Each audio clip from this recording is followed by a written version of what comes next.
लक्षात आलं नसेल बघा.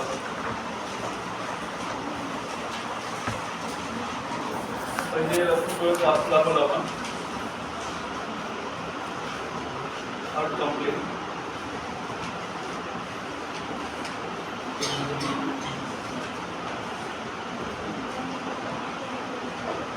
करून घेतलं, छान लिहिलं. कटिंग और stinging at heart, weak heart disease following rheumatism, hydropericardium, cardiac dyspnea, pericarditis, pressure and operations in the region of heart, better walking. Normally एका जागी उभा टाकला समजा तर हार्ट एक्सपांड होणार नाही, त्याला फंक्शन राहणार नाही. जेव्हा थोडंफार फंक्शन केल्यानंतर तो बेटर वाटते, पण पेन होते. बेटर वाटते कशामध्ये? थोडं श्वास हेवीनेस कमी होते, लंग एक्सपांड व्हायला तेवढा चान्स मिळतो वॉकिंग वेळेस. चल पल्स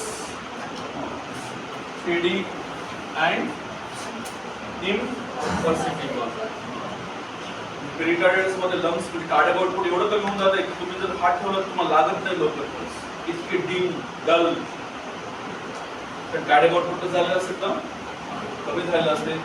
पल्स एकदमच कमी स्लो लागायला लागतो. थोडं पेशंटला वॉकिंग करायला हवं, त्याच्यानंतर पल्स बघा तुम्हाला नॉर्मल वाटतील.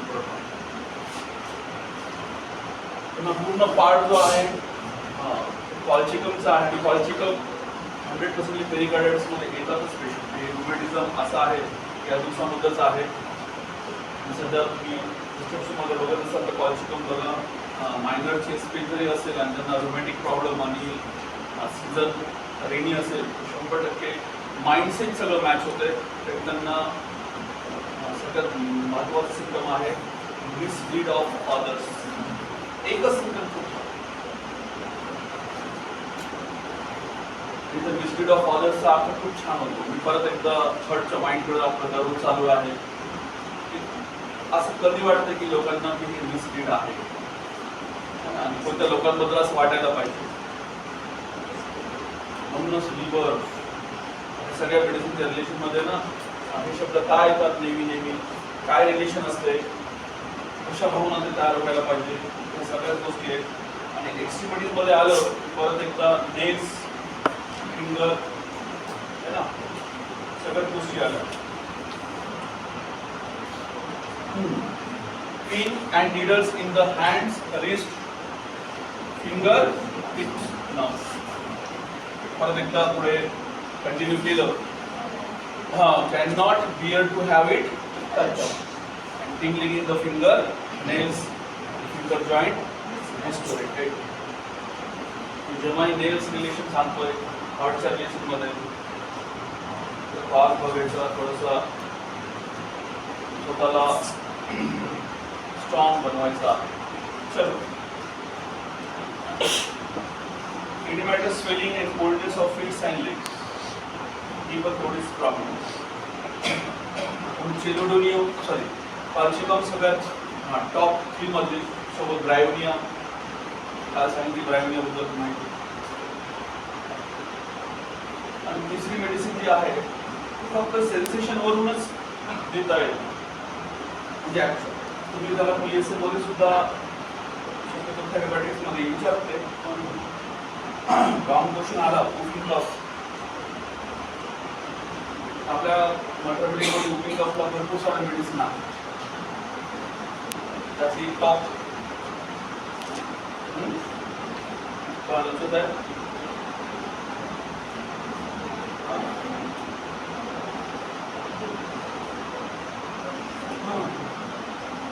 कॉपस कॅप्टाय. वूपिंग कफसाठी सगळ्यात बेस्ट मेडिसिन. आणि हे वूपिंग कफ आहे ना पेरिकार्डिटिस तयार करतो. त्यामध्ये एकच सिम्पटम आहे, एकच हार्ट रिलेटेड सिम्पटम आहे. होऊन घ्या. कोणाला आठवते आणि कोणत्या कंडिशनमध्ये आला पाहिजे पेरिकार्डिटिसच्या कोणत्या कंडिशनमध्ये. Sensation as if everything they are pressed toward the heart. तर हे छान सिम्पटम आहे. म्हणजे एवढं इफ्युजन आहे, एवढं एक्झुडेशन तयार झालेलं आहे आणि त्याला असं फील व्हायलं की आता प्रत्येक गोष्ट हर्टवर काय व्हायलंय, प्रेशराइज्ड व्हायला, म्हणजे कॉन्स्ट्रिक्टेड पेरिकार्डायटिस आफ्टर रूफिंग कफ. एवढी छान रिलेशन. आणि हे सुद्धा आहे ना, ते असं आलं की नेहमी सांगत असतो ॲनिमल त्याचे रिलेशनमध्ये असतात. नंतर बघा ॲपिड्स, लॅकेसिस है ना, मॅक्सिमम ॲनिमल त्याच्या रिलेशनमध्ये राहतात. लॅकेसिस फॉलोड बाय कॉकस कॅक्टाय पण देऊ शकतो मेडिसिन. एवढं सिम्बॉलिक आहे, एवढं रिलेशन आहे. ही मेडिसिन पहिलं स्टार्टिंग रूफिंग कफ असते, एवढं कफ असतो की त्याचा हार्ट प्रॉब्लेम यायला लागतात. रेफरिंग आहे.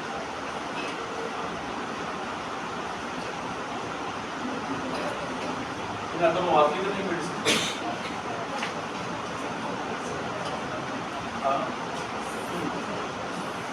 कोणी वाचलं तर नाही,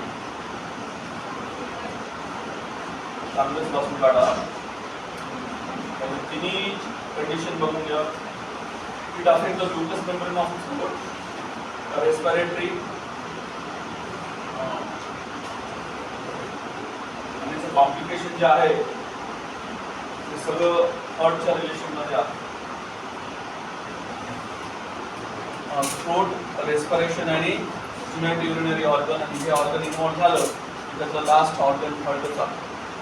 म्हणून फार लवकर लहान मुलांमध्ये उठून कफ पहिले होते, विषयाचे प्रॉब्लेम, त्याच टाइमला युरिनरी कंप्लेंट, लगेच मग रेस्पिरेटरी प्लस हार्ट. किडनीचे सिम्पटम पण चांगले आहेत, पण सध्या सोडून द्या. त्याच्याबद्दल एक स्टोरी सांगतो मी पेशंटची. छान पेशंट, इन्सेक्टवाले पेशंट थोडे चांगले बोलतात as compare to other animal. त्यांना ओळखायला थोडंसं रेग्युलर जनरल सेन्सेशन पाहिजे. इन्सेक्टमध्ये फार चांगले हॅबिट असतात. तसंच काही इन्सेक्ट आहे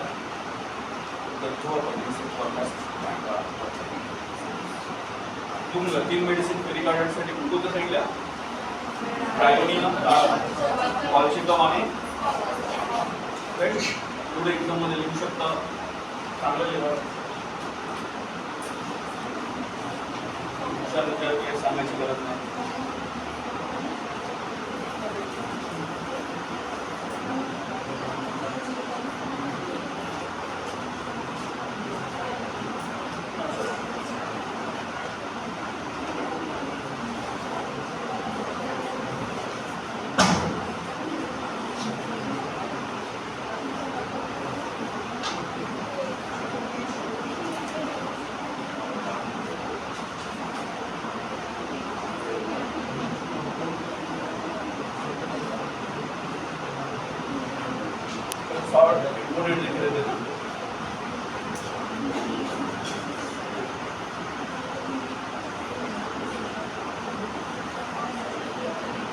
ये जो कॉन्स्ट्रक्टिव पेरिकार्डाइटिस है, इसको अभी लास्ट वाली मेडिसिन अपनी वापस करता है.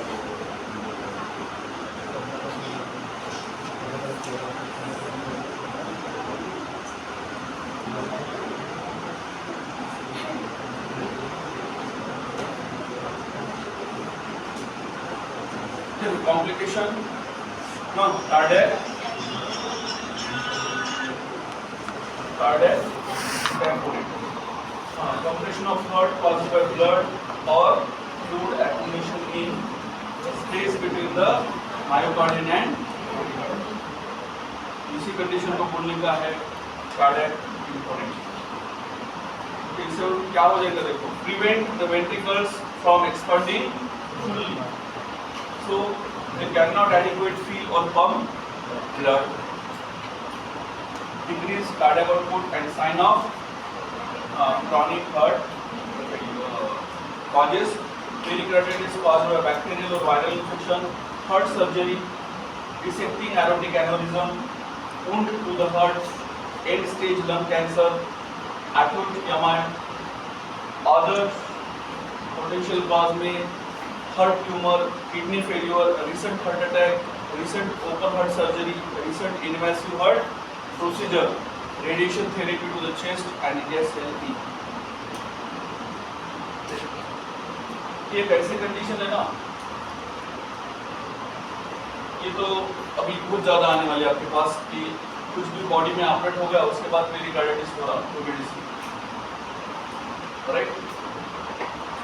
ऊपर का तो है कॉज, मेन कॉज अपना पेरिकार्डिटिस का फॉलो, लेकिन फिर भी देखो क्या क्या प्रॉब्लम है।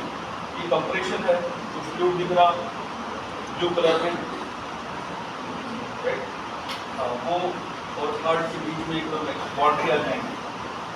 Weak and absence PMI and peripheral pulse 100% बहुत ही स्लो लगेंगे, ऐसा लगेगा कि पल्स है या नहीं है। डिस्टेंडेड, ये हार्ट फेलियर की भी देखे जब हमने मफल्ड और डिक्रीज हार्ट साउंड। अगर स्टेथो भी रख के देख रहे तो आपको उतना साउंड नहीं आएगा जितना आना चाहिए नॉर्मल। प्राय तो भी थोड़ा मिक्स, डिक्रीज मतलब hypo tension, decrease blood pressure, narrowing pulse. देखो कार्डियक शॉक की तरफ जा रहा हूँ। पल्स पैराडॉक्स इसको कब करेंगे, बीपी फॉल्स विद पेशेंट इनहाल डीपली, सांस ले रहा तो ज़्यादा बीपी कम हो रहा।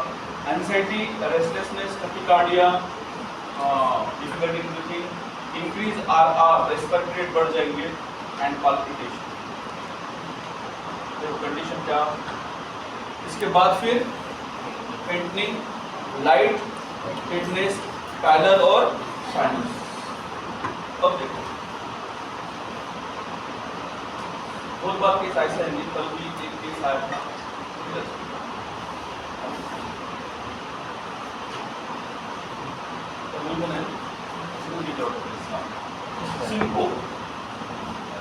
एकदम सडन कोलैप्स हो जाना और उसको लगा कि पेटिट मार रहे बोल के उन्होंने ECG निकाली, ECG नॉर्मल राइट, EEG उसका नॉर्मल, और EEG नॉर्मल है बोले तो उनके लिए अभी वो कन्वर्जेंस कुछ काम के नहीं रहे है ना। अभी चक्कर क्यों आई, वो तो पेशेंट का बोलना था चक्कर आ रहा, लेकिन जब मैंने पूछा वो चक्कर नहीं थी, हाँ वो था सिम्पटम्स सडनली, और जब हो रहा ना उसके बाद थोड़ा सा अनकॉन्शियस हो रहा, थोड़ी देर के लिए अनकॉन्शियस, और थोड़ी बॉडी लैंग्वेज थोड़ा आर्डन सब था। तो देखो में क्या है,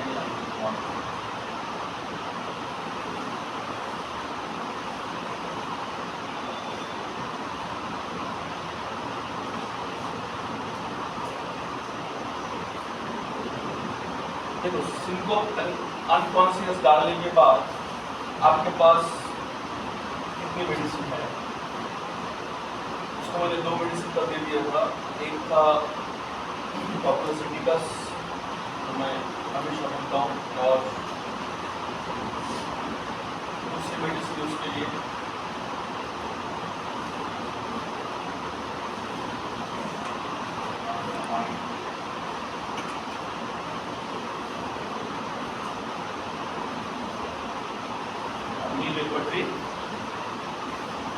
unconscious falling syncope in only one medicine। सिर्फ इतना देखने में था बिहेवियर राइट, इसने सब रिपोर्ट किए थे, फाइल में थे, लेकिन फाइल मेरे सामने थी, मैंने फाइल दिखा, ऐसा बोलने के बाद थोड़ी देर वेट किया मैंने। आर्डन के लिए ऐसा करना बहुत जरूरी है राइट, वो कभी भी आपको निकाल के खुद नहीं दिखाएंगा, देखने हैं तो देख लो, आपकी नीड है, हमारी नीड नहीं। आर्डन right, there is no respect to others. नक्सुलिका का एक अलग सिम्टम है, पर्टिकुलर फॉर डॉक्टर। ये आर्डन व्यूअर किसी को समझ नहीं आएगा, सोसाइटी में भी समझ नहीं आएगा, लेकिन पर्टिकुलर फॉर डॉक्टर ही है। बहुत बार मैंने इस केस को नक्सुलिका बाहर उनके जॉब के रिलेटेड के लोगों में बहुत अच्छा मिक्स, थोड़ा उनका सुपीरियरिटी कॉम्प्लेक्स, एम्बिशियस, डॉक्टर के पास आके ही उनका चालू हो जाएगा। फॉर्म्स, कॉपीज, जो भी है, फॉर्म्स कॉपीज बाहर भी रहेंगे, लेकिन उनका अलग होगा ना, अलग एक्टिविटी है। नक्सुमिका को ये भी एक सिम्टम, पॉपुलसिटी प्लस नक्सुमिका था मैंने, और इनको ऐसा बोल दिया कि सिंकोप की वजह भी एक हार्ट प्रॉब्लम है। अभी जो देख रहे थे वो उसके बॉडी के अंदर भी ऐसे कुछ चेंजेस थे। तो आपको ये आना चाहिए। हाँ, मेडिसिन, पेशेंट वर्टाइगो बोल के आ रहा, 8-8 महीने से वर्टाइगो है ना, एलोपैथी वाले को ईईजी निकाल के परेशान है, उसको ऐसे मेडिसिन चालू है ना, बोल नहीं सकता। वो मेडिसिन देख के थोड़ा परेशान हो गया, ऐसे मेडिसिन चालू क्यों किए, लेकिन वो बोला कि कुछ उनको मालूम इसलिए तो क्या कुछ वो दे रहे थे, हो गया आर्ट। वो उसके खुद के हिसाब से, उसके खुद के एरिया में है नक्सुमिका, अदर साइड में बिल्कुल नहीं है। नक्सुमिका बात में पढ़ो आप, सब मालूम हो जाएगा क्या। ये सिम्टम याद रखो, बहुत इम्पोर्टेंट सिम्टम। उसको स्टिफनेस का सब बोला, जो नील लेपर्ट्री सबसे इम्पोर्टेंट, बार बार बता रहा हूँ मैं, ऐसे एकदम एडवांस केस आएगा, थोड़ा नील लेपर्ट्री में देखते जाओ, अलग फीस मिलेंगी आपको। और पेरिकार्डाइटिस का पेशेंट था, छोटा बच्चा, हिंगोली से था, अभी इसको याद रखना। नेफ्राइटिस के लिए आया था। नेफ्राइटिस के अंदर उसको ना जब भी वोमिटिंग हो रही तो चेस्ट पेन ज़्यादा बढ़ता उसको। नेफ्राइटिस के लिए दवाई चालू है उसको, चेस्ट पेन बाकी कम पेन बढ़ रहे, तो इसने एडवाइस कर देगा प्रोपरली साथ में लो किडनी के लिए। लेकिन मेरे पास जब आया था उसको नेफ्राइटिस एसोसिएटेड विद द पेरिकार्डाइटिस है, तो मैंने ऐसा लिख दिया समझो पेरिकार्डाइटिस। तो उसका माइंड सेम है, स्कूल में जाने के बाद स्कूल के अंदर के जितने भी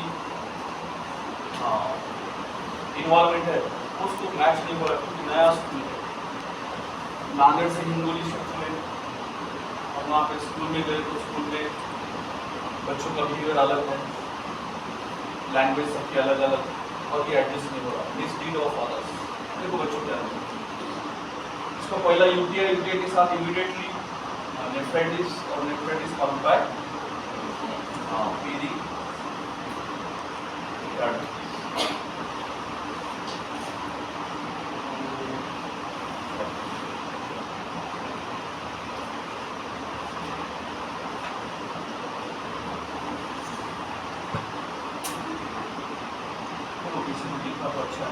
सारी मेडिसिन पेरिकार्डाइटिस के मैंने जो मैं यूज़ किया ज़्यादा वो मेडिसिन में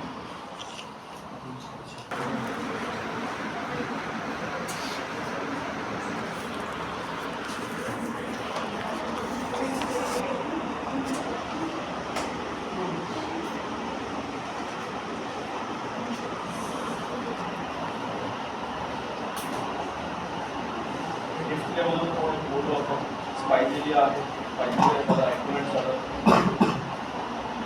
स्वरायट्रम नंतर बघू, काजू मूळ म्हणून आहे, काजू मूळ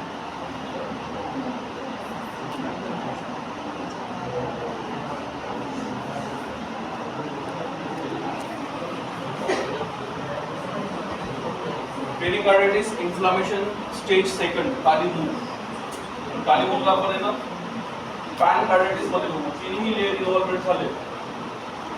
पेरिकार्डाइटिस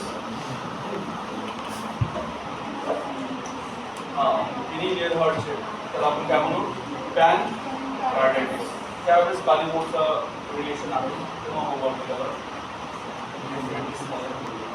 चला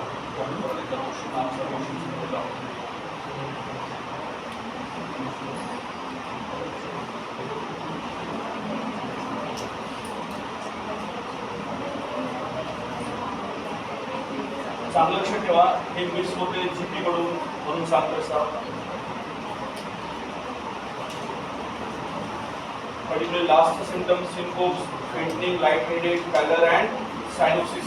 चेस्ट पेन घेऊन घ्या, शार्प खालचा शब्द आहे stabbing, words by deep breathing and sign of CHF. बाकी तर तुम्ही इन्व्हेस्टिगेशन सगळे करू शकता. इन्व्हेस्टिगेशनला काही चान्स करून घ्या, काय इमर्जन्सी आहे आणि काय रिलेशन आहे. Goal save the patients life, improve heart function and relieve symptom and treat the टेम्पोरेट. ऍक्च्युली यांच्याकडे काहीच नाही. ते फक्त त्यावेळेस सेट करू शकतात.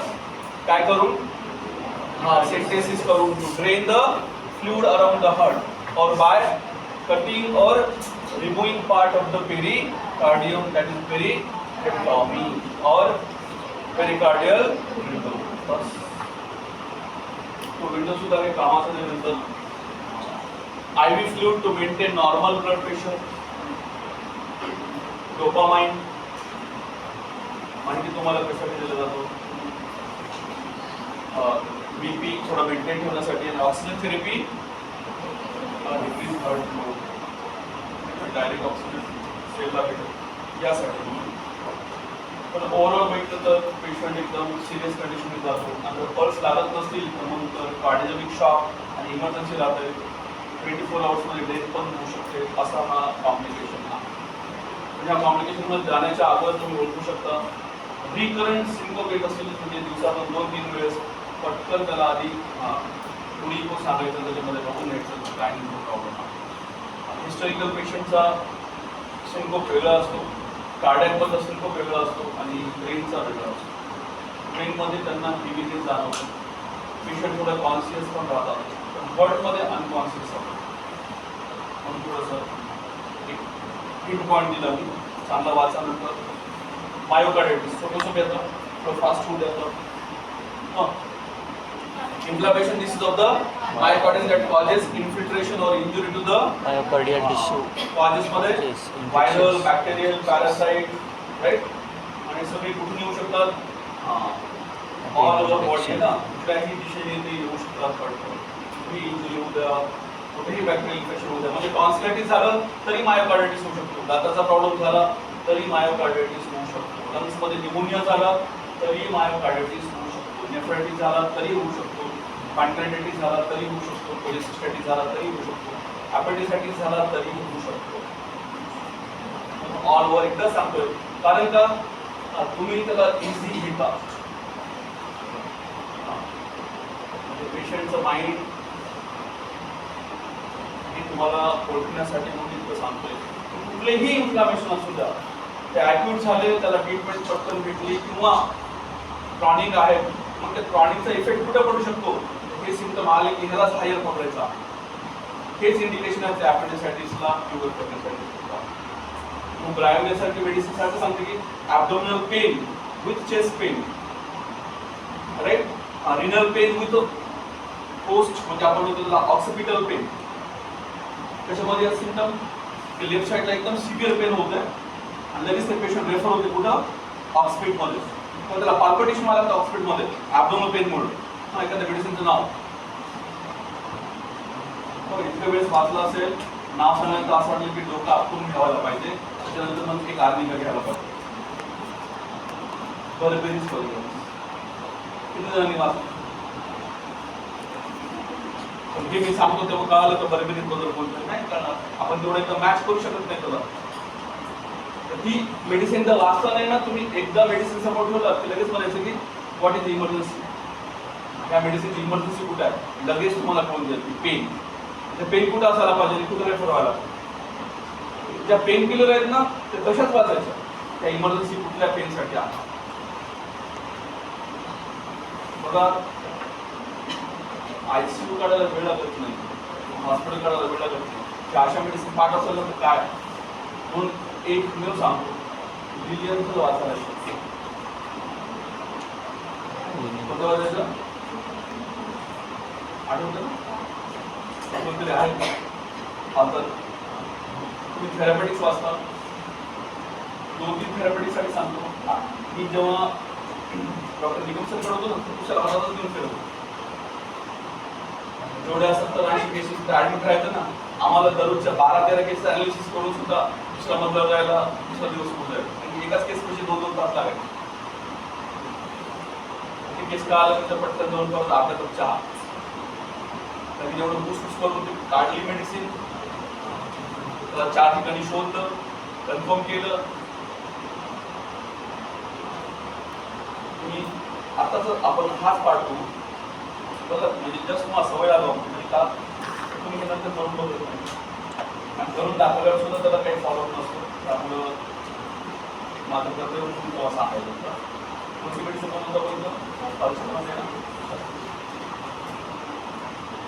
मेडिसिन बनवतो. मेडिसिनमध्ये काय तुम्ही प्रायव्हेट घेऊ का? प्रायव्हेट तुम्हाला प्रायव्हेटने आवडतं मेडिसिन चांगली त्याच्यामध्ये ना लिलियनचं मध्ये जोडतो ना तुमच्यासाठी खास हे पुस्तक का निवडायचं. जेव्हा तुम्ही ना कुठल्याही आयसीयू मध्ये नाईट ड्युटी करायला किंवा बसले तुम्ही एखाद्या पेशंटसाठी ना डायरेक्ट थेरपॅटिक्स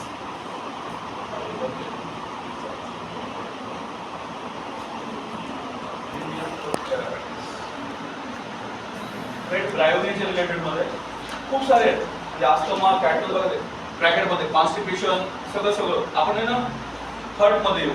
एबीसीडी एफजीएच, मेनिंजायटिस, नेफ्रायटिस,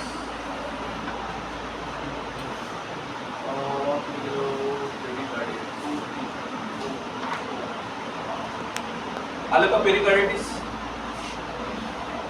राईट. बघा किती बेस्ट दिले कॉम्प्लिकेशन विथ प्लुरायटिस. तुम्ही आयसीयू मध्ये सुद्धा बघत असेल एखाद्या पेशंट की लंग्स आहे त्याला प्युअर आहे, त्याला टॅपिंग झालेली आहे आणि त्याला चेस्ट पेन वारंवार सांगायला तुमच्या पुढे बघा stitches in the cardiac region preventing motion and breathing, severe frontal headache, scanty acidic urine. नुसतं रिपोर्ट जरी बघितला ना पीएच कळून जाईल की त्याची युरिन ऍसिड आहे का नाही. Gastric symptom thrust, dryness of mouth, down coating of tongue, inflammation of joint. हे काहीच नाही पण हे 2 सिम्पटम जरी भेटले तरी ब्रायनिया आयसीयू लेवल सारखी मेडिसिन आहे.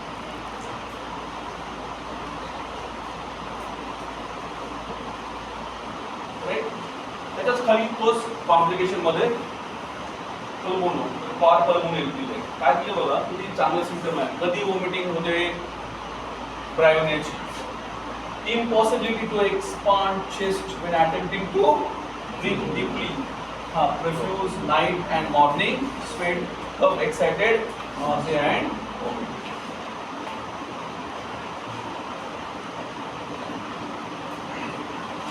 तिथं असा प्रश्न जरी विचारला ना की त्याची नाईट ड्युटी आहे तरी लॅक्टिस घेऊन बसायचं वाचायला. सगळे प्रश्न ऑब्झर्व करत राहायचे. कोण चुळमूळ कोणत्या टाइम करतो ते बघायचं. पुस्तक पडायचं. तुम्ही केलंय म्हणून सांगतो. मला तेव्हाच कळालं की लॅक्टिसमध्ये स्लीप ड्युरिंग ॲग्रिवेशन का होते. असं होत नाही की त्याची CO2 लेवल कमी होते म्हणून त्याला एकदमच शॉक. कधीच होत नाही तसं. त्याची निमोगॅस्ट्रिक नर्व ही तिथे ॲग्रिवेशन पिरियड आहे बाई. त्याच्या एका निमोगॅस्ट्रिक नर्वमुळे ना ही निमोगॅस्ट्रिक नर्व सगळं जास्त ऍक्टिव्ह राहते. दिवसा राहत नाही असं दिलेलं. नीट फिजिओलॉजी वाचली असेल ना ट्रॅकमध्ये डिसेंडिंग असेंडिंग तर त्या एका नर्वमुळं स्लाइटेस्ट टच ॲग्रिवेट्स करून घ्या. त्याच्या बाजूने जरी गेलं ना तर त्याला जाग येऊ शकते की इतका लॅक्टिस ओव्हर सेन्सिटिव्ह आहे. असं ओव्हर सेन्सिटिव्ह दुसऱ्यामध्ये पण आहे पण रात्रीच्या टाइमचं ओव्हर सेन्सिटिव्ह मला पाहिजे, दिवसा नाही पाहिजे. म्हणजे तुम्ही विसरून जाता केस टेकिंग मध्ये. तो सांगतो टच ॲग्रिवेट्स आर्निका खूप साऱ्या मेडिसिन आहेत. आपण रात्रीच्या टाइममध्ये तर कसलेही मुवमेंट्स रूममधल्या कॅच करू शकतो झोपेमध्ये. तो झाला राहील डब्यामध्ये बंद आहे तरी पण त्याला कळते रूममध्ये कोणी येऊन गेले. बदला नागिनीचा. त्यामुळे लक्षात ठेवायचं त्या गोष्टी इतक्या इम्पॉर्टंट तुम्ही वाचत नाही. मला वाटतं 4-5 मेडिसिन का आणि फिजिओलॉजी आणि ॲनाटॉमी पण सांगितलं आहे. पण आउट ऑफ सिलेबस असल्यामुळं थोडा वेळ मिळत नाही आहे ना.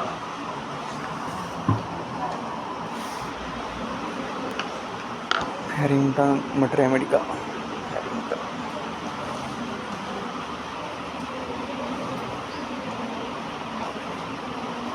हॅरिंग्टनचे 5 पुस्तकं आहेत ना. मॅथमॅटिकल लिहिली, लेसर पण लिहिलंय, थेरॅपॅटिक पण लिहिलंय, भरपूर लिहिलंय. तो एक असा त्यावेळेस काही नव्हतं, पण तो असा MBBS डॉक्टर होता. त्याला होमपॅथीमधलं डॉक्टर हॅनमनपेक्षा कधी कधी असं वाटतं की मला अपर साईड कळून गेली. कदाचित डॉक्टर हॅनमनला क्विंगमध्ये जास्त इंटरेस्ट आला असेल नंतर, पण क्लिनिकल ॲस्पेक्टमध्ये फॅरिंग्टन पुढे निघून गेला असं समजायचं आपण काही वेळेस. कंपॅरेटिव्ह मॅथमॅटिकामध्ये जर त्याला जस्ट एक सांगतोय की वाचत चला. मी खूप वेळेस वाचलंय, मला खूप वेळेस कळालं हे.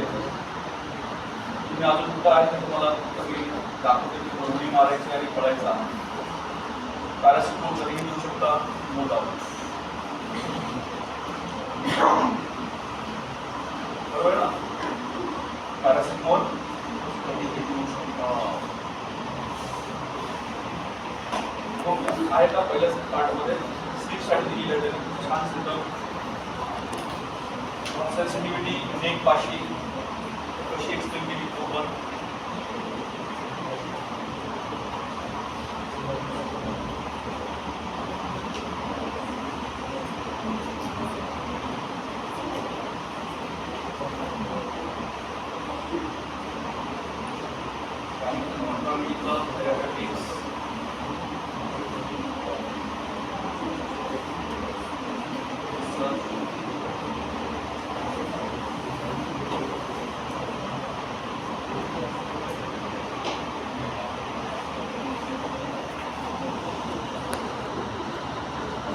पहिल्या 2-3 लाईनमध्येच कुठंतरी एक्सप्लेन केलेलं आहे. डॉक्टर पोलिसांमध्ये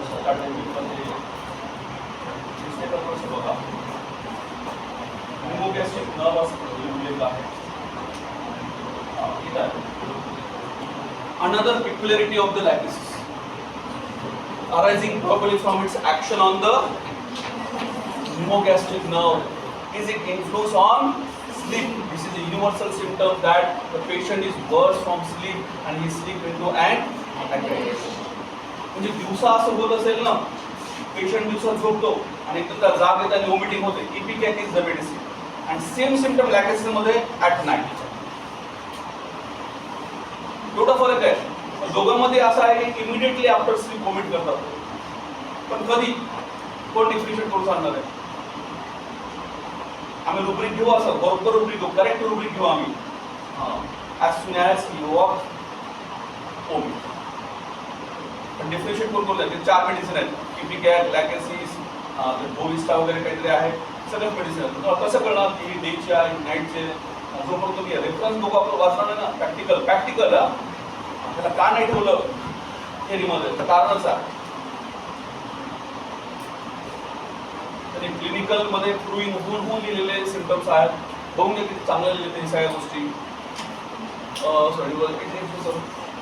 He slips into an aggravation. It is true that lachesis has influence on center of respiration and it is a weakening drug. We can understood why sleep should aggravate. During our waking hours, we have some control over respiration. म्हणजे बरोबर तो time period जो आहे ना, तो आला लॅकेसिस जागे होणारच आहे, त्याला सेन्सेशन येणारच आहे. सेम नक्षुमिकामध्ये लिहिले पण निमोगॅस्ट्रिक नर्व नाही. पण एवढं सुद्धा साईड देताना सुद्धा फॅरिंग्टननी खूप विचार करून स्टँड दिलेली आहे.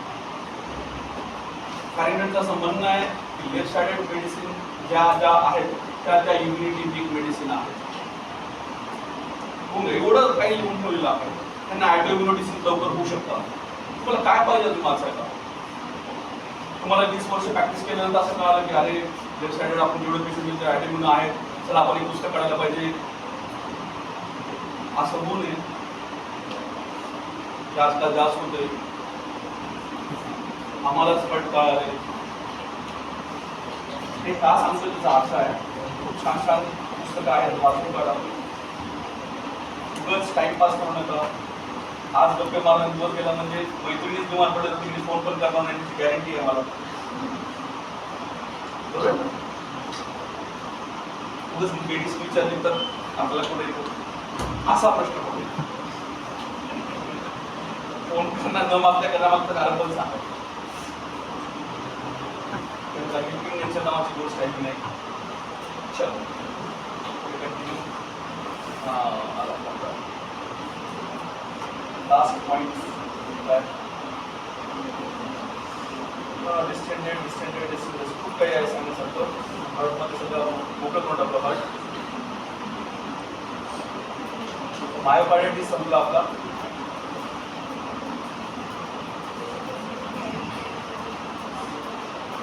ॲड्युमिनो रिएक्शन, कार्डियक डॅमेज. बघून घ्या symptom. Fever, tachycardia, abnormal heartbeat, irregular heartbeat येत चला, abnormal heart sounds, murmur, extra heart sound, pericardial friction beat, chest pain, fatigue, shortness of breath, arrhythmia, fainting, often related to the arrhythmia, peripheral edema, other signs suggestive of infection, rashes, sore throat and itching. हार्टचे rashes कुठे येतात ते परत एकदा आपण picture बघू नंतर. हे पर्टिक्युलर रिंग मध्ये असतात. असं वाटतं की रिंग ओमच आहे. आणि पेशंट सांगतो सकाळी आले होते दुपारपर्यंत फिट होऊन गेले, त्यांना सुद्धा हार्ट प्रॉब्लेम असतो. म्हणून इरिसेपेलिस विथ हार्ट सिम्पटम अशी सुद्धा मेडिसिन आपल्याकडे दिलेली आहे. म्हणजे ऍक्च्युली इरिसेपेलिस नाही, आपल्या रिंग लाईक स्ट्रक्चर असतात, ते रेग्युलर असतात. कुठलं लोकेशन आहे ते आपण फोटोमध्ये बघू. सोबत काय काय बघा, रॅश नसेल तर काय असतं, सोर थ्रोट, हे तुम्हाला माहिती आहे रोमॅटिक हार्ट डिसीज मध्ये बघण्यात जातं. तर तुम्हाला माहिती आहे rheumatic heart disease, sore throat, नंतर जॉईंट, नंतर heart suppression. Sore throat, itching eyes, हे इतकं बेस्ट सिम्पटम आहे. आणि हे इचिंग नेमकं आईज मध्ये कुठं बघा, असं काही शब्द आला नाही इचिंग आईज म्हणजे आईज मध्ये कोणता काय दिसला होणार आहे. कंजक्टिव्हा तुम्ही बघितलंय, रेडनेस बघितलंय, ज्यांनी ज्यांनी ऑफ्थल्मॉलॉजी खूप चांगलं मन लावून असतं त्याला कुठे इचिंग आईज कुठं होतं.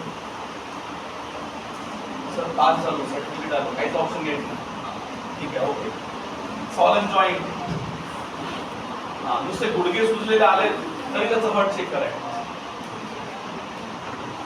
लक्षात 30 सेकंडमध्ये ह्या कुठली आहेत तर तुमच्या तुम्ही नुसतं असं लिहिता हार्ट जॉईंट, हे जॉईंट, ते जॉईंट, आणि ती मेडिसिन हार्टची निघतेच. तुम्हाला कळायला पाहिजे की मी हार्ट सिम्पटम घेऊन जर मेडिसिन दिली असती तेव्हाच कन्फ्युजन आलं असतं. आपण ते वेळ जाऊ शकते, लेडन पार्ट आपण देऊ शकतो, पण लेडन पार्ट सोबत मायनर एखादी मेडिसिन सुद्धा येऊ शकते. त्यामुळे लक्षात ठेवायचं आहे हे सगळे पण अदर साईन्स आहे ना, हे चेक करायचेच. कारण की हायेस्ट ऑर्गन बद्दल बोलतो आपण. बेड रेस्ट, ओके, कोणत्याच कंपनीची बेड रिक्वायरमेंट नाही है ना. Low sodium diet, cardiac workload decrease, promote healing. ते कार्डियक वर्कलोड डिक्रीजचा अर्थ असं नाही तर जेवण नाही सांगायचं, जेवताना सुद्धा हार्ट रेट वाढतं. लिक्विड डाएट ह्याला प्रिपेअर करायचं, जेवढं सॉफ्ट डाएट द्या तेवढं चांगलं. दिस डाएट 100% कॉन्ट्रॅक्शनसाठी. Myocardial decrease heart rate to prevent heart failure. Diuretics द्या, ॲपोसायनम सुद्धा हे कामाला येऊ शकतं. Antibiotic, anti inflammatory and steroid allopathy कडून. लास्ट क्वेश्चन, मायोकार्डिटिस बघितला होता, आता कोणतं बघायला होतं पण एकदम सोपं. इथे ना ह्या गोष्टी सोबत काय येतं बघा, कारण सगळ्यात आता इनवर्ड आहे. Infection of inner lining of the heart, endocardial, caused by direct invasion of bacteria and other organisms leading to deformity of wall leaflet. Deformity. Patient हे सेन्सेशन देतो डिफॉर्मिटीचं. तुम्हाला रुमेटिझम मध्ये बाहेर दिसत असेल वाकडे तिकडे हार्ट, पण तो पेशंट आहे ना हार्टचा असेल ना खूप छान डिफॉर्मिटी सांगतो. असं वाटतं की लगेच करून बघायला पाहिजे याला. आणि बॅक्टेरियाची नावं तुम्हाला सगळे पार्ट आहेत, असं म्हणण्यापेक्षा एकदा तरी तुम्हाला बॅक्टेरिया येऊन गेलेले आहे. स्ट्रेप्टोकोकस आहे, स्टॅफिलोकोकस आहे, एंट्रोकोकस आहे. लेस कॉमनली हे सगळेच कॅन्डिडा, स्युडोमोनास, सॅरेटिया सगळेच आहे. Classification acute bacterial endocarditis. त्याच्यामध्ये काय होतं नेमकं बघा, rapidly progressive infection with high fever, murmur, splenomegaly and emboli formation. Follow a rapid course and may severe damage to the endocardium early in the disease. Right? हे जे ना हाय fewer murmur स्प्लिनोमेगाली एम्बोलाय formation, एम्बोलाय formation झाल्यामुळे जास्त severe damage होऊन जातो patient आणि death होऊ शकते. म्हणून या पेशंटला आहे ना, जरी तुम्हाला आलाच पेशंट किंवा ऍडमिटेड आहे, तुम्हाला खास सांगतात बा एखादी मेडिसिन त्यासाठी. ओके, काय रिस्क आहे तुम्हाला कळायला पाहिजे. किंवा पेशंटला तुम्ही काय बोलणार त्याच्यावर जास्त ट्रीटमेंट डिपेंड आहे. असं नाही की बा मेडिसिन दिली अर्ध्या मिनिटामध्ये पहिलेच एम्बोलाय फॉर्म असेल तो ब्लॉक करून डॅमेज करू शकतो. लक्षात ना, मी अशासाठी सांगतो अशा कंडिशनमध्ये ना कोणत्या प्रकारची हाय तुला सांगितलेलं आहे जसं आर्सेनिक, फॉस्फरस, सल्फर असे मिनरल्स वापरायचे नाही. ह्याच कंडिशनसाठी सांगतो पर्टिक्युलर. ओके, तिथं सिलिशिया सुद्धा येत नाही. तुम्हाला असं वाटलं की सल्फर आहे, तुम्ही शोधा ते नायट्रस सल्फ, कल्केरा सल्फ मध्ये काही भेटेल तुला, तर सरळ ॲक्यूट मेडिसिन बघून घ्यायची. ओके, सल्फरची सगळ्यात मेन आणि कॉम्प्लिमेंटरी आणि एकदम ॲक्यूट मेडिसिन कोणती माहिती आहे? असं लिहून ठेवलंय ना की हिरो विदाउट नॉबल, आणि त्या मेडिसिनचं नाव सांगत नाही, विदाउट मर्सामिडी. अशा पण वाटलं नाही फायनल लेवल. 30 इयर्सचं सर्टिफिकेट असल्यावर काय बोलतोय. चला, कंजेनायटल हार्ट डिफेक्ट खूप इम्पॉर्टंट. पुढे damage valve by rheumatic fever and atherosclerosis, artificial heart valve may offers after cardiac surgery.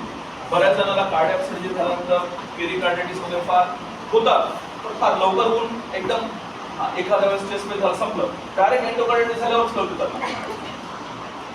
पुढे वेट अँड वॉच मध्ये ठेवायचं. असे अँजिओप्लास्टी वाले पेशंट चेस्ट पेन साठी आले तर म्हणजे ऑपरेशन होऊन चेस्ट पेन आहे ते इन्फ्लामेटरी होऊ शकते condition. May follow after acute infection of the, बघा आता काय लिहिलंय, tonsil, gums, teeth, skin, lung, GIT, घुटिया.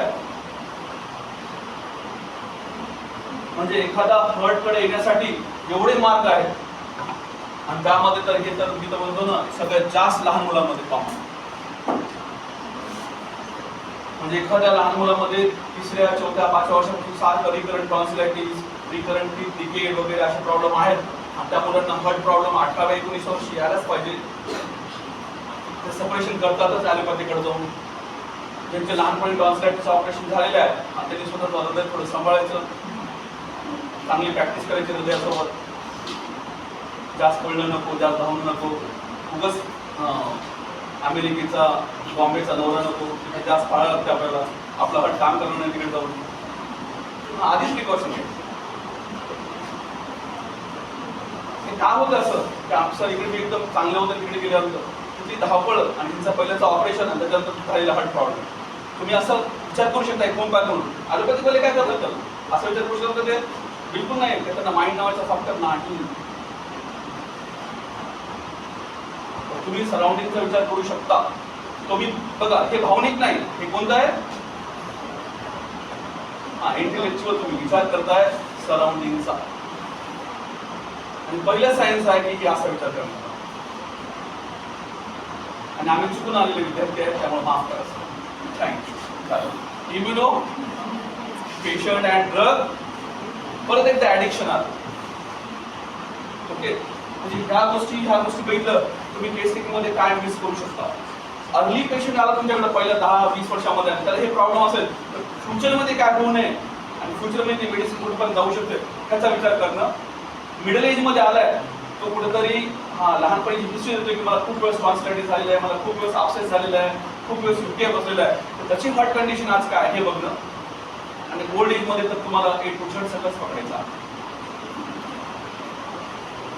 केस टेकिंग मध्ये असं करत नाही तुम्ही, जे सांगते त्याच्यावरच फोकस करता. चांगली गोष्ट आहे, पण पेरिफेरीचा विचार करायचा आहे. लोकल सिम्पटम सोडून कुठे इफेक्ट पडतोय, पडताना काही सायन्स सिम्पटम देतोय, त्याचा अकंपनेट घेतोय, असोसिएटेड घेतोय, अल्टरनेट घेतोय, त्याचा विचार करायचा आहे केस टेकिंग मध्ये. तरच तुम्ही वाचू शकता फ्युचरला. असं अजिबात नाही. सांगितलं ना की सायकॅट्रिक संतांना सांगितलं होतं की ते लवकर येतील, त्याच्यानंतर मुलं न लवकर येतील, आणि त्याच्यानंतर मग कोणी राहिलं थॉट त्यांच्यासाठी वेलकम. ते तर लहानपणापासूनच आहे.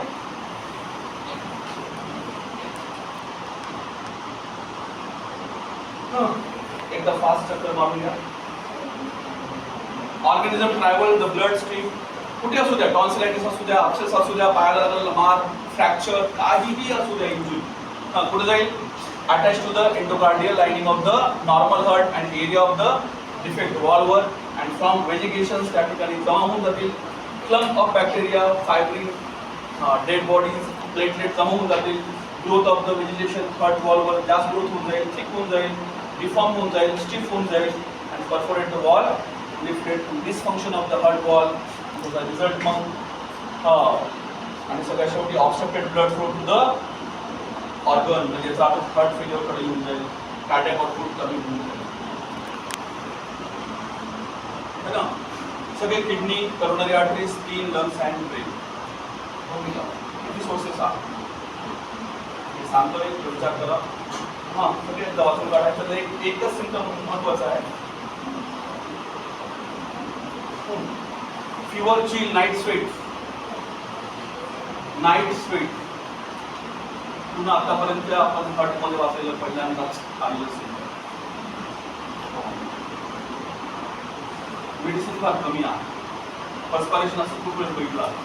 पर्स्पायरेशन ॲट नाईट आता बघण्यासारखं आहे. सिम्प्लेटिक symptom, malaise, fatigue, anorexia, weight loss, दोनदा वेट लॉस वाचला आपण, वेट गेन होत नाही असं एकदा वाचलंय आणि आता वेट लॉस होतंय असं वाचलंय.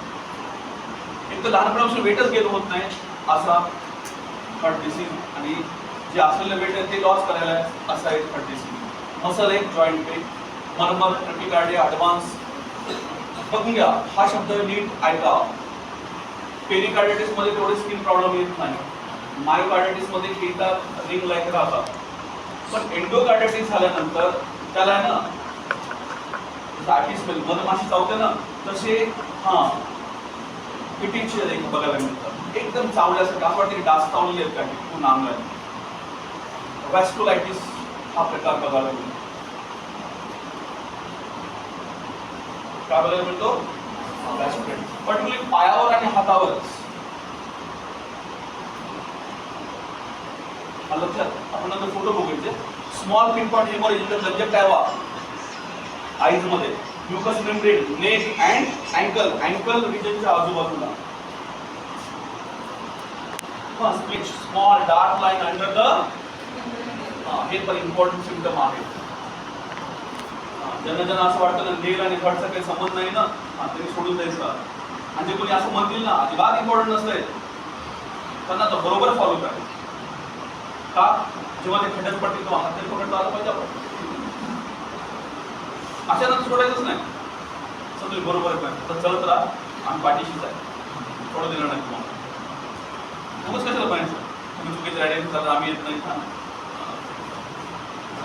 सगळ्यात इम्पॉर्टंट हे ना, तुम्ही आता इथून पुढे ना कधी आलात समजा ट्रीटमध्ये किंवा कॉलेजच्या ट्रीटमेंट, ओल्ड एज आले, अँजिओप्लास्टी झालेली असेल 5-6 वर्षानंतर, त्यांचे फक्त एल्बो जॉईंट बघायचे, तिथे एक नोडूल्स, वॉट्स काहीतरी आलेलाच असतो. It's called as Osler's nodes, red painful nodes with a white centre on the pad of the finger, toes, palm, sole, late sign of the infection. म्हणजे व्हायरल वॉर्ड सुद्धा आहे ना, कधी एल्बोवर आलं ना त्याचं डायरेक्ट हर्ट सी रिलेशन लावतो, तर ते एंडोकार्डिटिस मध्ये व्हायरल इन्फेक्शन आहे. त्या HIV मध्ये उगाच ते कोलॅसम वगैरे ते चेहऱ्यावर येत नाही, त्याचे कारण आहे, त्याला खास कारण आहे. HIV नीट वापरतो. आमच्याकडे पेशंट येत म्हणून आम्ही काय वाचत नाही, आम्ही loss of interest, there is no profit. सगळ्यात इम्पॉर्टंट हे सिम्पटम एक असा आहे की त्याला आहे ना विसरायचंच नाही. लहान मुलांमध्ये पण बघायला मिळतो. एक मेडिसिनचं नाव सांगतो, म्हणजे प्रॅक्टिसमध्ये खूप वेळेस यूज केलेली, रेक्टम पेनसाठी आणि इचिंग रेक्टमसाठी, दोन्हीसाठी. पण कधी कधी आहे ना हे सिम्पटम जर आलं ॲनोरेक्टलमध्ये सुद्धा, आणि बऱ्याच वेळा सांगतो प्रेग्नन्सीच्या पाईलसाठी किंवा प्रेग्नन्सीच्या हार्ट कंप्लेंटसाठी किंवा कार्डियक कॉन्स्टिपेशनसाठी मेडिसिनचं नाव कोलोसोनिया एक झाली, दुसरी लिओनिया, फर्स्ट पेनसाठी आणि इचिंगसाठी. हा 2 मेडिसिन आहे ना फार इम्पॉर्टंट आहे हार्ट पेशंटसाठी. जेव्हा ॲलोपॅथिक वाले काहीच करू शकत नाहीत ना, तेव्हा ह्या 2 मेडिसिन तुम्ही पेशंटला चांगलं स्टेबल करू शकता. Okay. General lesions, flat, painless, important. Red to bluish red spot on the palms and soles, and early sign of the endocardial infection. काय प्रॉब्लेम आहे पेशंट दाखवला. मी त्याला सांगितलं बघ, ते राईट साइड सुद्धा लेफ्ट साइडला आला असतं ना, हा हेच पकडलं असतं, लॅक्टिस दिली असतं. हेच ते जिलिंग साइन आहे. ते बरोबर तुम्हाला ना ह्या एरियामध्ये सापडतं. एक पेशंट पण आपण बघितला होता, हा बॉईल्स कस्टर लाईक काहीतरी, हा पाम्सवर, हा ते हे असे असतात ते. पण कोण विचार करते की कितला फोड हार्टशी रिलेशन करतो म्हणून, आणि मेडिसिन पण तशी दिलेली आहे लॅक्टिस, म्हणून ही इतकी इम्पॉर्टंट साईन आहे. त्याला मिस करतात तुम्ही. आणि इथून पुढे समजा आता दुसरं इन्फेक्शन झालं समजा QCS, तिथे सुद्धा साईन विचारतो, नंतर देऊ देऊ नका. सगळ्यात इम्पॉर्टंट परत एकदा त्याच्यासाठी सुद्धा मेडिसिन सांगा, फार इम्पॉर्टंट मेडिसिन आहे. रॉथ स्पॉट, बोट शेप्ड रिटायनल हेमोरेज नियर. आता सुद्धा ना काल परवा जॉन्टीच्या डोळ्याला आहोत, चांगलं हेमोरेज होतं. फर्स्ट डे त्याला मी आर्टिकल दिली, फर्स्ट डे सुद्धा लॅक्टिस देऊ शकलो असतो, पण मला पूर्ण किती हेमोरेज BTCT म्हणतो ना आपण, हा. पण जेव्हा मी तिसऱ्या दिवशी लॅक्टिस दिली ना, 5व्या दिवशी पूर्ण गायब झालं. ग्रॅव्हिटेशनल लॅक्टिसिस मेडिसिन, हा बॉथरोप मेडिसिन, किती मेडिसिन सांगायचं या गोष्टीसाठी. तुम्हाला असं वाटतं की त्याचं रिलेशन हार्ट सोबत नाही. डोळ्यामध्ये हेमोरेज होते, 100% हायपरटेन्सिव्ह आहे, आणि त्यासाठी हार्टच कॉज आहे. Heart speed action with haemorrhagic diagnosis वाली मेडिसिन पाहिजे. फॉस्फरस वगैरे कामाला येत नाही. चुकून फॉस्फरस दिलं तर पेशंट रिकव्हरी घेत नाही. मी सांगतो इमर्जन्सीमध्ये फॉस्फरस देण्यात आली, त्याच्यात तुम्ही किती ॲक्युरेट मेडिसिन द्या, लवकर हिलप होत नाही. तुम्ही ह्या मेडिसिन चांगल्या वाचायच्या, मी का म्हणतोय हे एकदा तुम्ही बघायचं. आणि एक शब्द सांगतो मी, कधी काहीच नाही सुचलं ना तर एक शब्द वाचायचा, फिजिओलॉजिकल इक्विलिब्रियम. किती मेडिसिन मध्ये हा शब्द आलेला आहे कोणी सांगलं ना. तुम्ही जे मॅथमॅटिक्स वाचलं ना त्याच्यामध्ये लिहिलेलं आहे, आणि तुम्ही 1000 वेळेस मेडिसिन वाचली पण त्या शब्दाचा अर्थ नाही कळला. What is the physiological equilibrium. म्हणजे काहीही मेडिकेशन घेऊन काही खराब करून टाका तुम्ही बॉडीमध्ये, त्याची फिजिओलॉजी पूर्ण डिस्टर्ब झालेली आहे, कुठंच ऑर्गॅनिक कॉज सापडत नाही, तर अशा वेळेस ती मेडिसिन द्यायची आहे. ओव्हर मेडिकेशन असतं अजिबात नाही. हां, last result from the micro emboli. बस आपण उद्या बघू बाकीचं. गुड मॉर्निंग मध्ये वेळ येतो. मी तुझी उद्या